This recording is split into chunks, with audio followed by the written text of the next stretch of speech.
Magandang araw sa inyo mga kaibigan. Itong ating almusalita sa araw na ito. Ebanghelyo natin ay Luke 1:57 to 66. Ang bida po ng Ebanghelyo ngayon ay si Zacarias. At sabi ng Ebanghelyo, kaya't hinudyatan nila ang kanyang ama at itinanong kung ano ang ibig niyang itawag sa sanggol.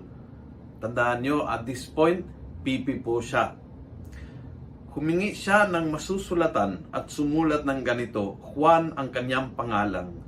At namangha silang lahat pagdakay nakapagsalita siya. Nung una hindi siya nakapagsalita, naging pipi dahil nagrason sa Anghel Gabriel. Marami siyang reason na kesyo matanda siya, kesyo baog ang kanyang asawa, etc. etc. Marami siyang reason to tell the angel na imposible ang mangyayari. Sana ay hindi pwede mangyari dahil sa aking kahinaan. And he was a typical priest. Reasoning out, maraming alam, puno ng sarili sa pagpapaliwanag sa anghel. And the only solution was gawin siyang pipi.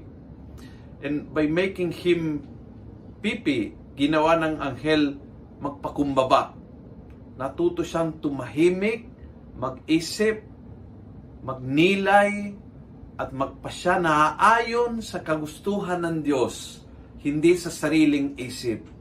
Kaya God gave him a second chance. Ito, pakakataon, bibigyan ng pangalang. Sinabi ng Diyos noon, Juan ang pangalan niya. Ang gusto ng lahat ay Zacarias, ang ipapangalan sa bata. Now you have a chance to do again yung gusto mo o to do the will of God.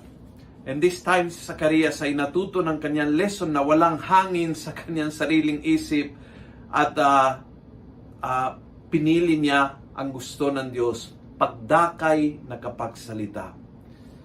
Pagdakay, mangyayari ang hinahanap, hinihintay, inaasahan, pinagdarasal kapag yung gagawin natin ay ang pinapagawa ng Diyos. The moment that we connect sa kalooban ng Diyos, pagdakay, darating lahat ng inaasahan, isinasamong hinihingi sa Panginoon. Pag may yung connection na yan, ay nabuksan ang grasya ng Diyos sa buhay natin. Subukan po natin, if we fail in the past, God keeps giving you and me second chances. Grab it. Do His will. Pagdakay, aapaw ang grasya. Kung gusto mo ang video ito, pass it on. Punuin natin ang good news ang social media at gawin natin viral araw-araw ang salita ng Diyos. And God bless.